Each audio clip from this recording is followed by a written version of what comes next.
Welcome to the Westbrook Family Dental podcast. Your comfort is our priority, and we're here to change how you feel about the dentist.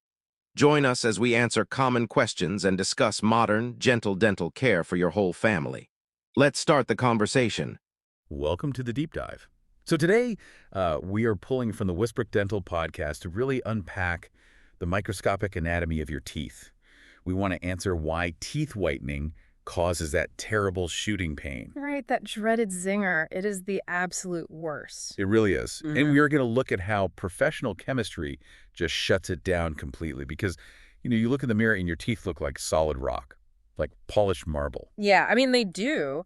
But then you try an over-the-counter whitening strip, take a breath of cold air, and bam, you get that intense, shocking zap. Oh, yeah. That completely shatters the illusion of the solid rock pretty quickly. It really does. But to understand how to stop that pain, we first have to look at what is actually happening down on a microscopic level. Right, so underneath that hard outer enamel is a layer called the dentin. And according to the source, that dentin is actually incredibly porous. Exactly. It is packed with thousands of microscopic channels, known as dentinal tubules. So instead of a solid block of marble, we should picture a tooth almost like a bundle of fiber optic cables.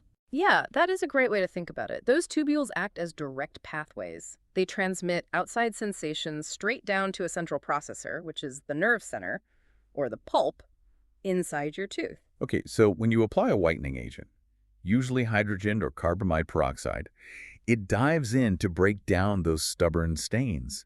But as it lifts the stains out, it effectively unplugs those fiber optic channels, right? Right. The pathways to the central processor are left wide open. It is like cleaning out tiny tunnels to a fortress and then just leaving the doors wide open. Yeah, meaning a simple sip of iced water travels straight down that empty tubule and triggers a massive reaction at the nerve. Ouch. Okay, so knowing the tubules are open, why do over-the-counter drugstore strips cause so much more agony than, well, professional treatments? Well, those drugstore strips are one size fits all, so the gel just slops everywhere. I mean, it overflows onto your highly sensitive gums and the exposed roots of your teeth. And there's no built-in barrier or anything to protect them. Exactly. Now, professional treatments are different. The source highlights Westbrook Dental's 1-hour Philips Zoom, or those custom-fit take-home trays. Those perfectly isolate the gel. So it only touches exactly where it is supposed to go. But wait, I have a hard time believing a physical plastic tray is the only thing preventing that intense pain.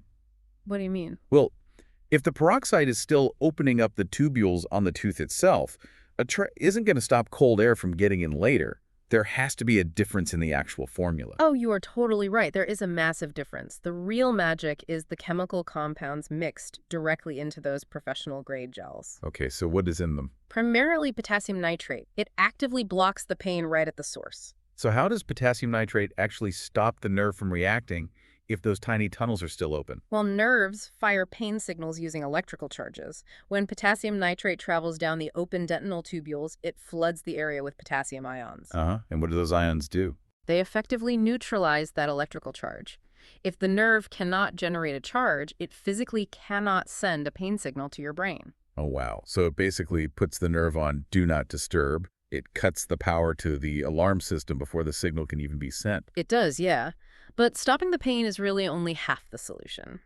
Professional gels also contain amorphous calcium phosphate, commonly called ACP, along with fluoride. Okay, so if the potassium nitrate cuts the power to the nerve, what are the ACP and fluoride doing? So your body naturally remineralizes teeth and plugs up exposed tubules using your own saliva. But, that process takes hours or even days. And the gel speeds that up. Exactly. The ACP and fluoride act as microscopic spackle. They rapidly remineralize the enamel and plug those tubules back up in a matter of minutes. That is wild. You are getting teeth up to 8 shades lighter. But the chemistry is doing double duty. It strengthens the enamel and soothes the nerve all at once. It completely flips the narrative. The combination of precise application and targeted chemistry essentially solves the sensitivity problem. Right, which is the main thing keeping so many people away from whitening. Oh, absolutely. So if you have been avoiding a smile makeover because you are terrified of that shooting pain, this deep dive proves that precision and chemistry have really solved the problem. You can put that fear to rest. Yeah, you do not have to suffer for a bright smile anymore. But it does leave you with one final kind of unsettling thought. Oh, what is that? Well, If our teeth are not solid marble, but are actually highly porous and full of thousands of microscopic tunnels that let peroxide right into the nerve center, what else from our daily diet is traveling down those tiny tunnels every time we eat or drink? Oh, man. That is a slightly terrifying thought. Yeah, just a little something to think about the next time you look in the mirror.